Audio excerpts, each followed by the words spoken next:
for a researcher, there's nothing better than seeing people run with your ideas and try to make change with it. It's a bit like speed dating. My adrenaline going. Okay, so Unions New South Wales is a peak body for unions in New South Wales and has a number of responsibilities, including coordinating movement-wide campaigns, lobbying and advocacy. But we're also a little bit unique from other trades and labour councils in that Unions New South Wales also has an active involvement in bargaining, and most recently we concluded negotiations for the Sydney Trains and New South Wales Trains latest enterprise agreement. We also, yeah, it's worth a clap. We also run a migration service, which is the largest migration service for union members in the country. It's provided 5,000 legal services since its creation 5 years ago. So the question is, well, why did we establish Visa Assist in the first place? And the simple answer is, we've known for a long time that migrant workers are a large part of the working population and should not be ignored by unions who aim to represent the whole workforce.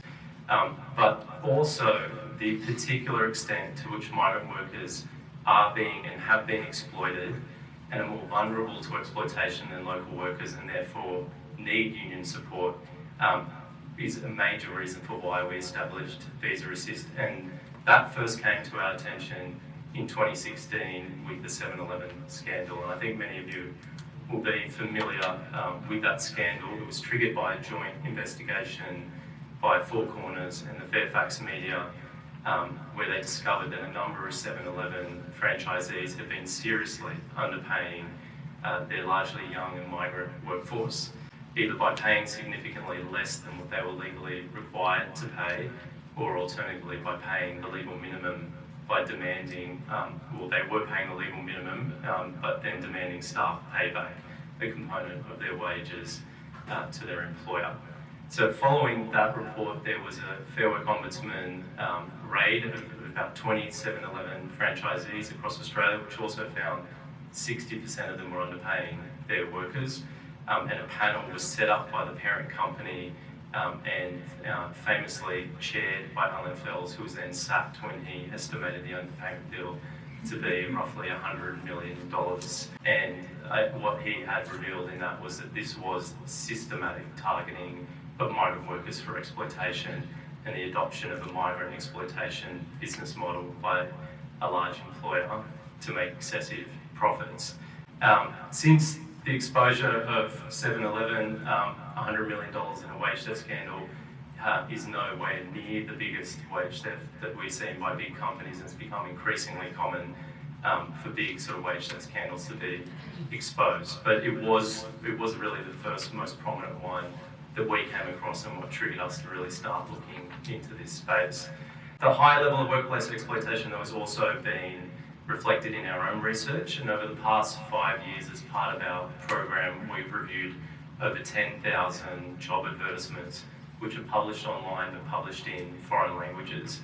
And each year we release the findings of our study, and each year we found that the overwhelming majority of ads advertised in foreign languages publish wages below minimum wage.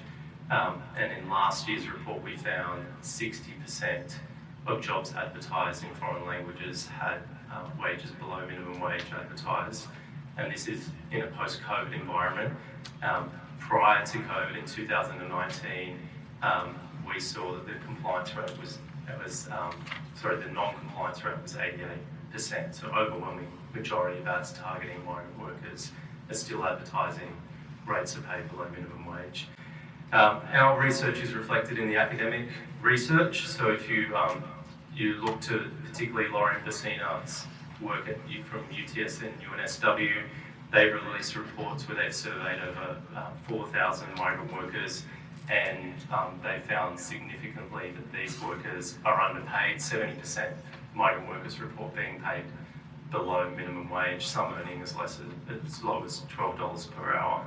But they've also found significantly that migrant workers are very reluctant to enforce their employment rights, with fewer than 1 in 10 migrant workers taking action around unpaid wages, and only 3% of migrant workers who've been underpaid reporting this to the Fair Work Ombudsman, and of those who did report it, only half of those actually receive any compensation.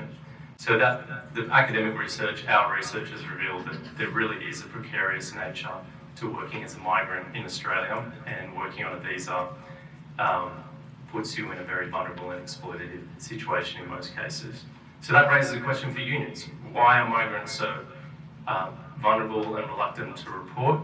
And there are a number of myths that are out there that migrants are less educated about employment rights, don't speak English very well, they have less social networks, but the research all shows that that's not the significant factor in why they're so exploited or underpaid.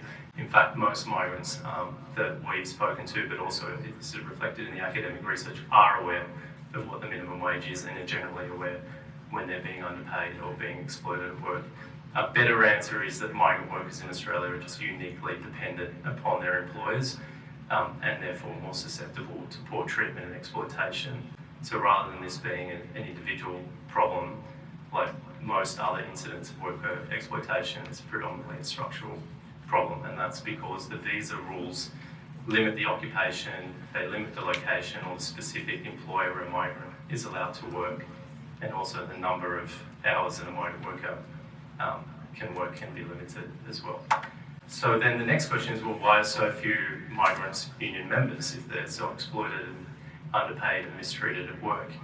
And the anecdotal answer to that is when we speak to our affiliates about why they have so few migrant members, they tell us, well, whenever we speak to a migrant worker, the first thing they ask us is, can you help with our visa? And we say no.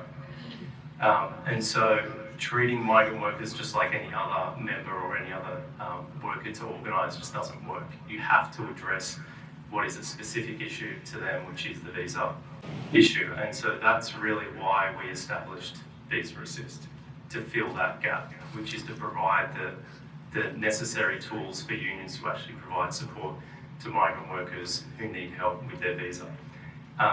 And so Visa Assist essentially, in that sense, was a legal offering, but it's also a partnership with a community legal centre, which is the Immigration Advice and Rights Centre, who offer all of that legal work. We didn't want to do that work in-house because we're not experts in immigration law, so we went to the experts, which is a community legal centre based in Sydney, but servicing all of New South Wales. And they are the experts in this space, and they've been doing great work.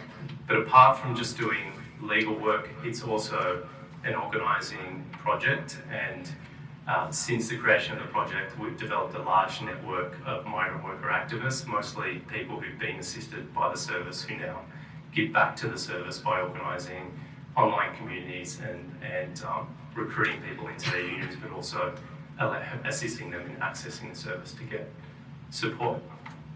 So that's Visa Assist, hopefully in 8